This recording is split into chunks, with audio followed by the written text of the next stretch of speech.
The sunlight was too bright for a day that was supposed to be ordinary, and Arman Qureshi felt it accusing him as he locked the door of his small apartment, his 5-year-old son's laughter echoing faintly from inside. He had promised himself he would never again step into a situation that risked disappointment, not after everything had already been taken from him, yet here he was, adjusting a borrowed blazer, preparing to meet a stranger for a blind date he had agreed to only as a favor. He told himself it was harmless, a polite gesture for an old friend who insisted he needed to start living again, but deep down his chest carried a quiet storm of guilt, fear, and the aching uncertainty of whether his heart even remembered how to open up. The city below buzzed with mid-morning life, vendors shouting, buses groaning, children in uniforms racing past with oversized bags, all of it reminding him that the world had kept moving even when his had once come to a complete stop.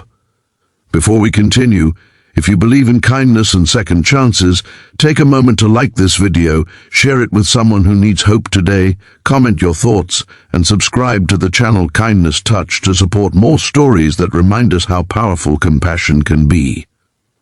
Arman descended the stairs slowly, his mind replaying the last 5 years like a film he never volunteered to watch. Becoming a single father had not been a choice, it had been an abrupt reality delivered with cruel indifference. One hospital corridor, one silent doctor, one shattered moment had changed everything. Since then, mornings had been about packing lunches, tying shoelaces, and learning how to braid hair poorly but lovingly. Afternoons had meant juggling freelance design projects while keeping one ear open for a child's call from the next room. Nights were the hardest, when exhaustion met memories and silence grew loud.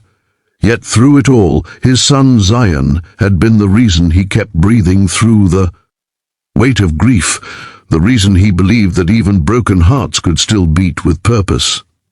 The cafe where the blind date was arranged sat on a busy corner drenched in golden daylight, its glass windows reflecting a world that seemed far more confident than he felt. Arman arrived 15 minutes early, a habit born from years of respecting other people's time, something he valued more deeply now that every second at home mattered. He chose a small table near the window, watching life pass by outside. A young mother chased her toddler across the sidewalk while laughing, an elderly couple shared a newspaper on a bench, and a delivery rider wiped sweat from his forehead as he checked directions. Daytime had a way of exposing people's truths nothing hid in the light. He wondered who would walk through the door. He imagined someone gentle, maybe equally hesitant, someone who also carried invisible scars. He wasn't searching for romance, he barely knew how to maintain his own emotional balance. This meeting was simply an act of politeness, a promise fulfilled. Still, his palms felt damp, and his thoughts tangled as he checked his phone for the time again. Then the cafe door opened, and the room shifted. She entered with quiet confidence, not the loud kind that demanded attention, but the calm presence of someone who had learned how to carry responsibility without letting it break her posture. Her name, he would soon realize, was Meher Ansari. But in that first moment, she was simply a woman who seemed out of place in his ordinary world. Her attire was elegant yet understated, her hair neatly tied back, her expression composed but not cold. She scanned the room once before her gaze landed on him, and something in her eyes suggested recognition mixed with cautious curiosity.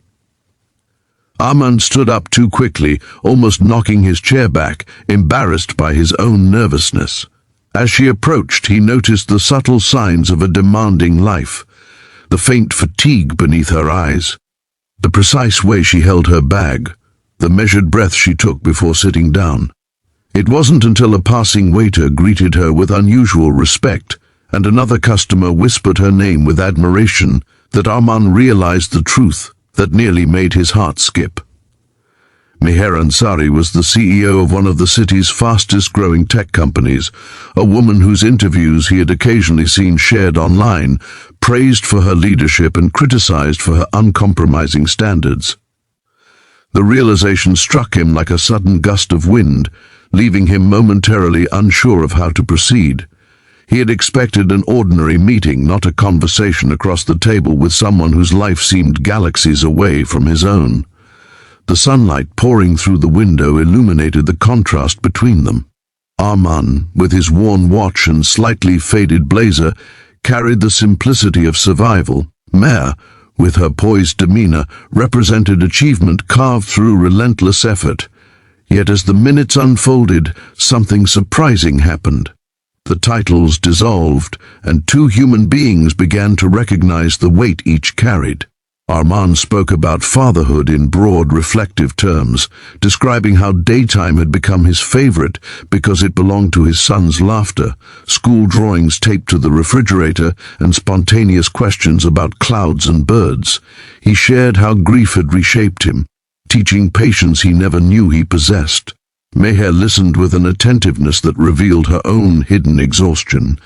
She spoke about responsibility, about how leading thousands of employees meant rarely having space for vulnerability, about how daylight for her was filled with meetings, decisions, and expectations that left little room for personal life.